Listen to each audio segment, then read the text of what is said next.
នៅពេលដែលខ្យល់រំភើយនៃខែចែកបក់មកដល់ការអង្គាសសិលនិងផ្កាយរំដួលចាប់ផ្ដើមរីកស្គុះស្គាយវាគឺជាសញ្ញានៃការផ្លាស់ប្ដូរចូលឆ្នាំថ្មីប៉ុន្តែអ្វីដែលខ្វះមិនបានក្នុងដួងព្រលឹងខ្មែរគឺសំឡេងកញ្ឆែនៃរបាំត្រុដិតើអ្នកធ្លាប់ឆ្ងល់ដែរឬទេថាហេតុអ្វីបានយើងត្រូវមានតួអង្គសត្វប្រើព្រានព្រៃនិងយក្សរួមកញ្ឆែងពេញភូមិបែបនេះ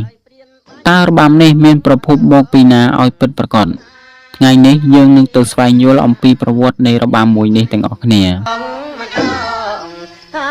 ពាក្យថាត្រុដិបើតាមវចនានុក្រមរបស់សម្ដេចសង្ឃរាជជួនណាតនិងតាមសិលាចារឹកគឺមានប្រភពមកពីភាសាបាលីសំស្ក្រឹតដែលមានន័យថាការកាត់ផ្ដាច់ឬការធ្វើឲ្យដាច់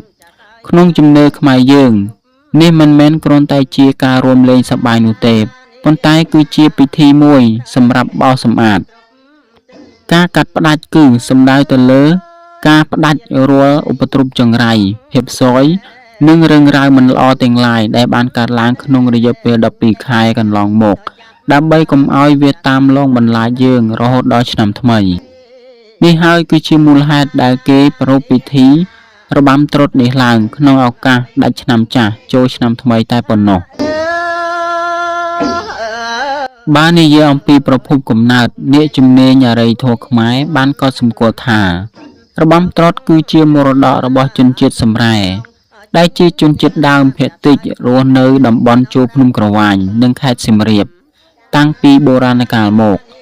តាមរឿងព្រេងមានដំណាលថាកាលពីដើមឡើយមានសត្វប្រើសមាសមួយក្បាលដែលជាអវតាររបស់សភាវៈអាក្រក់បានមកបង្កភាពវឹកវរដល់ប្រជាជនព្រះរាជាក៏បានបញ្ជាឲ្យក្រុមព្រានព្រៃដែលពូកែបំផុតចេញទៅដេញបាញ់សត្វប្រើសនោះការដេញតាមបាញ់យ៉ាងស្វិតស្វាញនេះត្រូវបានគេយកមកច្នៃជាក្បាច់រួមក្រោយមកទៀតរបាំនេះត្រូវបានគេយកមកសម្ដែងថ្វាយព្រះរាជារហូតក្លាយទៅជាក្បួនទ័ពដែលរួមដេញសភាវៈអាក្រក់ចេញពីព្រះបរមរាជវាំងនិងក្នុងភូមិជារៀងរាល់ឆ្នាំតើអ្នកដឹងទេថា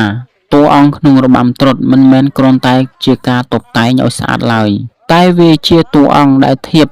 ក្នុងចិត្តសាស្ត្រនិងសាសនា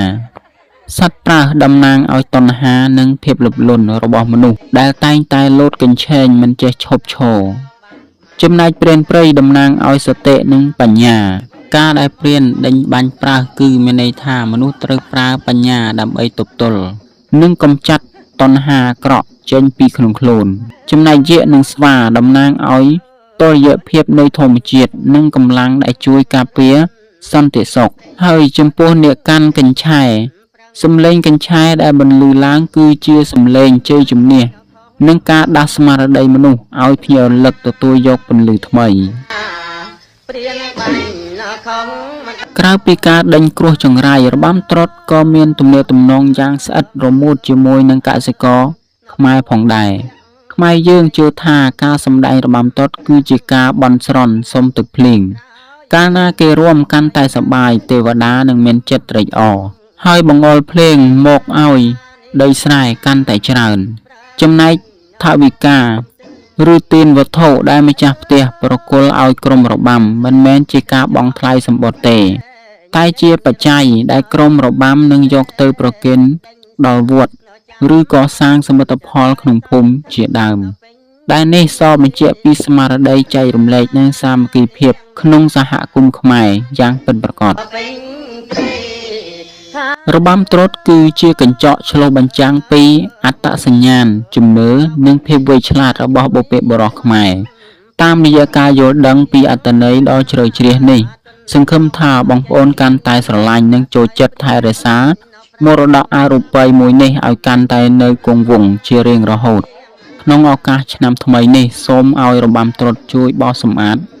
រាល់ឧបទ្រពចង្រៃចេញពីជីវិតបងប្អូនទាំងអស់គ្នា